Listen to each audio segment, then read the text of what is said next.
What's going on, everybody? I'm your host, Ben Valiant, back with another episode of the Sports Pod. And in today's episode, I'm gonna give you a Super Bowl 59 preview. Will the Chiefs win? Will the Eagles win? You're gonna have to stay tuned all the way to the end to find out who my prediction is. I'll get into all of it on the other side of the intro. Hit it. DiVincenzo at three. Bang!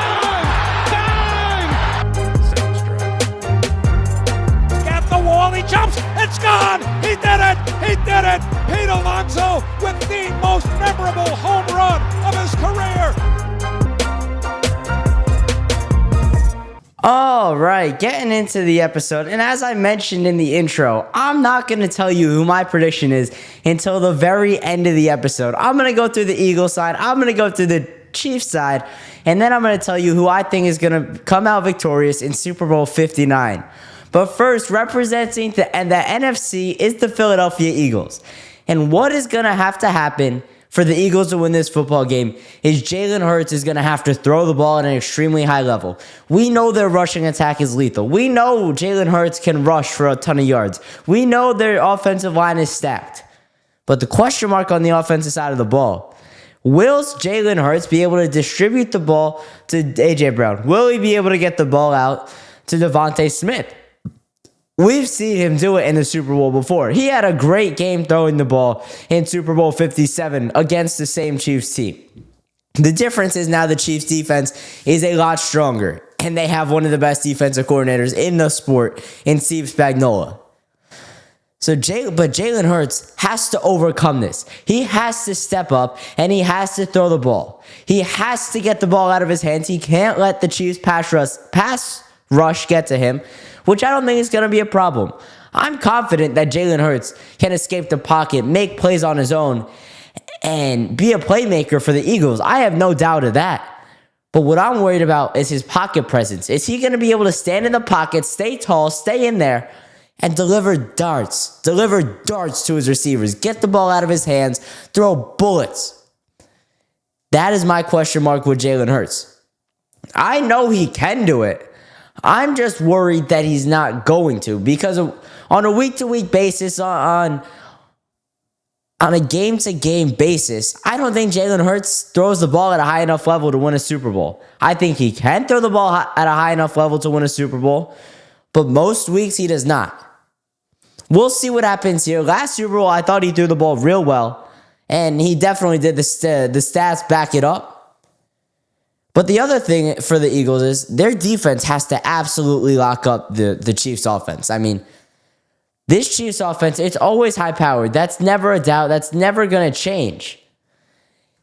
It's going to be a question of, can this young defense, this Reed Blankenship and Cooper DeJean-led defense, this defense led with a strong secondary, with Jalen Carter up front, are they going to be able to get to Patrick Mahomes? Are they going to be able to lock up Marquise Brown? Are they going to be able to stop Kareem Hunt, who has had a revitalization of his career since he's had his second tenure in Kansas City? He has been such a big addition for the Chiefs that nobody saw coming. Nobody had on their bingo cards Kareem Hunt coming back and having a serviceable year, because that's what he has had. He's not jumping off the stat sheets. He's not running at a Saquon Barkley, Derrick Henry level, but he is running at a level that will win football games. And you pair that with Isaiah Pacheco, who was hurt for most of the year. That's a real good running back duo. That's a real good 1-2 punch, and that's a Super Bowl level 1-2 punch, especially when you throw the ball as much as the Kansas City Chiefs do. But sticking on the Eagles side, are they going to be able to continue to stop offenses, to continue to lock down offenses? They did it. They held the Rams to not that many points. They intercepted Jordan Love multiple times. But this is a whole different beast. This is Patrick Mahomes. This is playoff Patrick Mahomes. This is Super Bowl Patrick Mahomes paired with Travis Kelce. I think the Eagles do have the talent to lock down this offense. It's just going to be a question of, can they execute? Can Nick Sirianni coach a good game? Can Vic Fangio, one of the other top defensive coordinators in the league, can he call a really good game as a defensive coordinator? That's going to be the question. And the other question is the spotlight too heavy? Are the lights too bright for Cooper DeJean and Reed Blankenship? These young guys making their first Super Bowl appearances in their rookie years. I don't know. We shall see. And getting back to the offensive end, Saquon Barkley just has to continue what he's doing. Yeah, it would be great if he goes out and has one of those monster games where he has 150 to 200 yards, 2 to 3 touchdowns, and carries the Eagles to victory. But at the end of the day, if the Eagles are going to win this football game, he just has to do what he's been doing all year.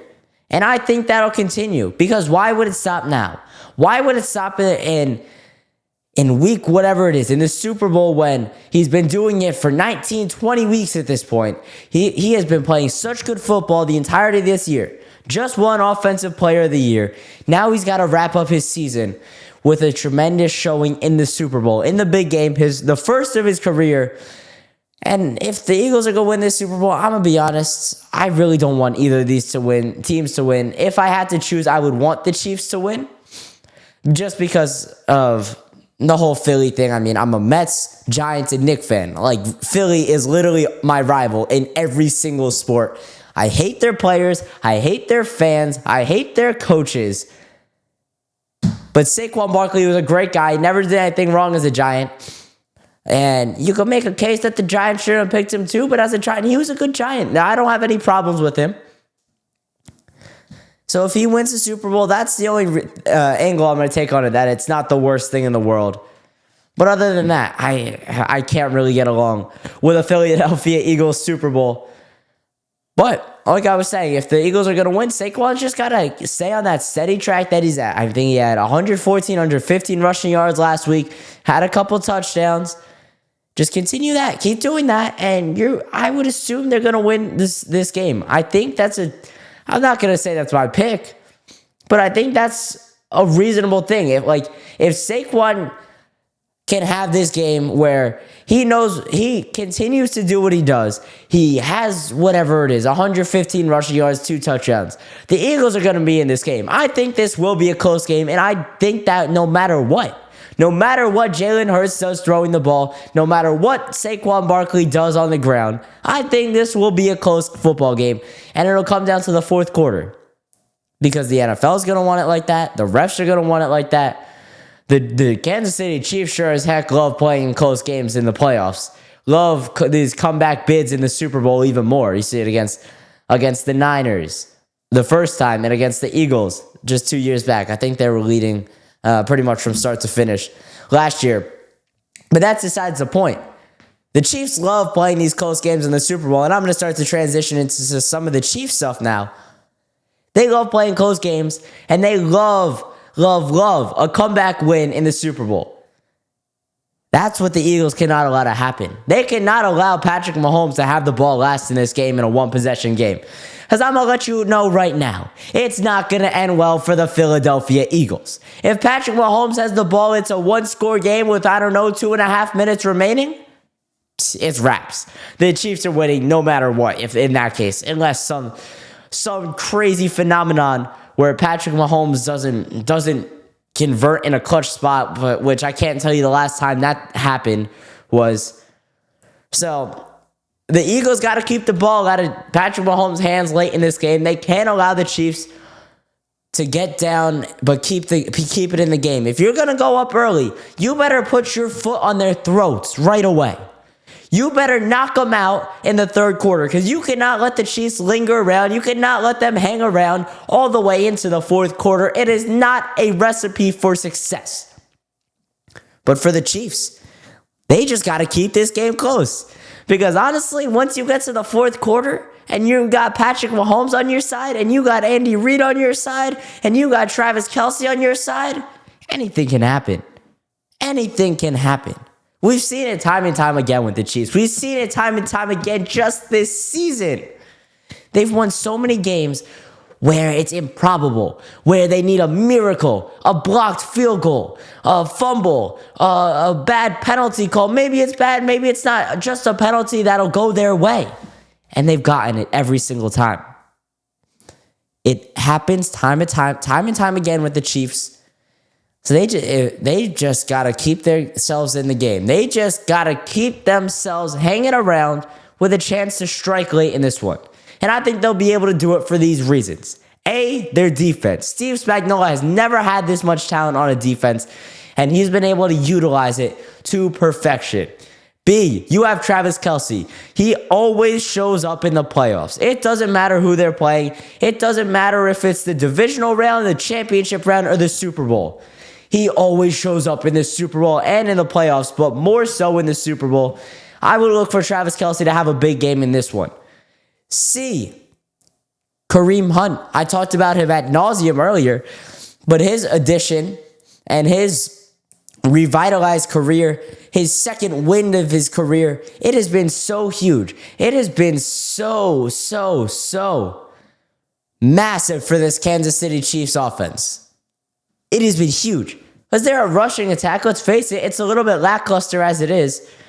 But if you can add that element of somebody who can give you, 45, 50 yards a game, you're only running the ball 7 or 8 times a game, maybe closer to 12, 15. But you're not running the ball very often. You're throwing in the red zone 9 times out of 10. You just need a guy that can carry the ball, keep the defense on their toes, and keep them honest. You don't need a superstar running back. What do you have? Patrick Mahomes, and you have Travis Kelce, and you have Marquise Hollywood Brown, and you have DeAndre Hopkins. You don't need that star-studded running back room. You have it everywhere else on the offense. The offensive line's always good. Patrick Mahomes, you know what you're going to get out of him year in and year out. The receiving core always finds a way to figure it out. And Xavier Worthy really stepped up in the playoffs. He had a big game against the Texans. He played well against the Bills.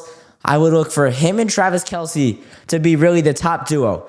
But you have to, because you consider the element of Hollywood Brown and DeAndre Hopkins. You know those guys are big threats to score. You know those guys can break one at any moment. You know those guys can go up and make a big play whenever they want. And you know the same thing with Travis Kelce. He's been doing it his whole career. Arguably the greatest tight end of all time. In my opinion, it's still Rob Gronkowski. But Xavier Worthy, with all his speed, with Andy Reid's route trees, with his incredible play design, Matt Nagy, the Chiefs and Xavier Worthy especially have a chance. Xavier Worthy has the chance to really make an impact on this play that nobody is seeing coming. It's going to catch everyone by surprise, but he's going to make such a big play. And that's my prediction. I have 2 predictions, one on the offensive end and one on the defensive end, both for the Chiefs. Xavier Worthy is going to have a big catch at some point in the third quarter, and the Chiefs are going to stop a tush push. The stop of a tush push could change the entire game. The Eagles could be rolling. They could be up, let's say 14, just for the example. The Chiefs get a stop on a tush push that at, let's say, the 40, the 35. They go down and score. They get another stop. They're right back in this game. That could happen. One stop of a tush push. It's been so unstoppable all year.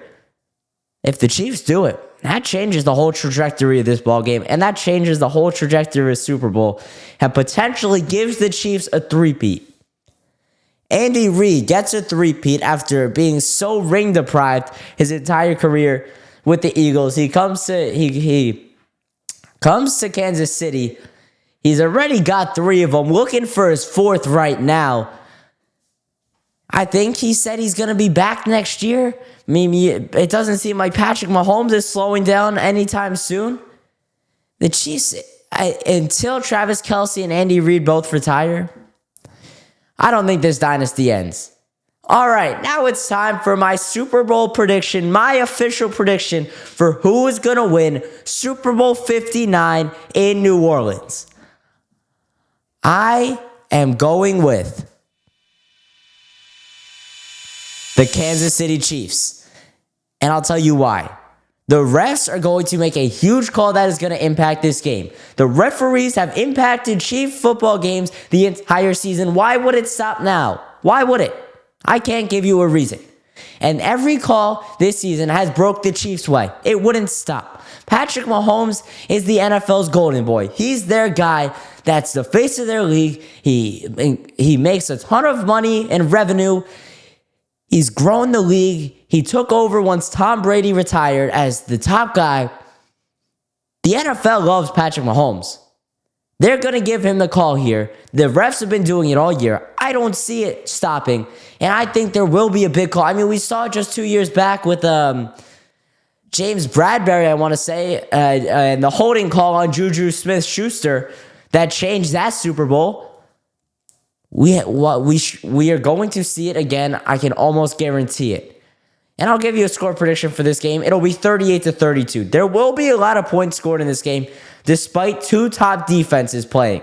I mean, the Eagles have the youngest defense in football, but they also have the best defense in football. The Chiefs, I don't know exactly what they're ranked, but they are one of the top defenses. Trent McDuffie, Chris Jones, all the other guys on that defense, in that secondary especially, they're a top defense, and especially I talk ad nauseum about Steve Spagnuolo. He came over, he was a Giant coach, and then he's done a lot of good things for the Chief organization. I think the defenses are going to be okay. They're going to hold their own, but at the end of the day, the offenses are what we're going to be talking about on Monday, or what's going to headline this football game. What are going to be the big storylines? It's the offense. There's going to be quite a few points scored. I mean, 38-32. That's a pretty good score. And like I said before, you can't give Patrick Mahomes the ball late in the game. And I guess I'm going to make another prediction here. I think he gets the ball late in the fourth quarter with under the 2-minute warning with 2 timeouts remaining. He's going to lead his team 85 yards down the field. And the Chiefs are going to win the Super Bowl on a passing touchdown to Travis Kelce. That not as time expires, but that's how the Chiefs are going to win this Super Bowl. They're going to win it on a game-winning drive by Patrick Mahomes. It's going to be a close game all the way through. It'll be 32-31 with 1 minute and 45 seconds remaining. Patrick Mahomes will jog out on the field, calm as a cucumber. He's been here 3 times before. He's been in the Super Bowl 4 times before. He's 3-1. He's only lost 1 Super Bowl to Tom Brady. The only 2 quarterbacks he's lost to in the playoffs are Tom Brady and Joe Burrow. Jalen Hurts is not of the stature of either of those quarterbacks. I'm sorry, but he's not.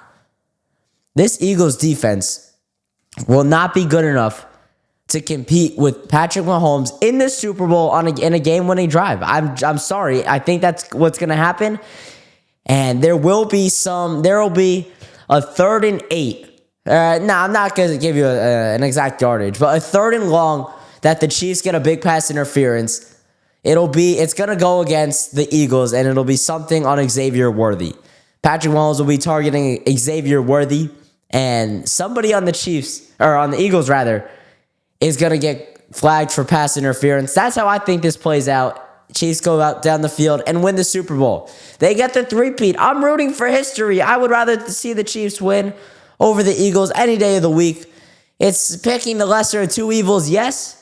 But I'd rather see a Kansas City team that's based in Missouri over a Philadelphia team that fans are located close to me, and I hate their franchise, and I hate every other Philadelphia franchise. All right, that's going to do it for this episode. If you enjoyed, please consider following, liking, sharing, subscribing, commenting. I really appreciate it. If you want to have your sports takes heard on the Sports Pod, maybe you want to call in about the Super Bowl on Monday, you can leave a voicemail at 848-305-8073. And also make sure you go check out my socials linked in the description below. And most importantly, make sure you keep it locked with the Sports Pod. Have a good Super Bowl.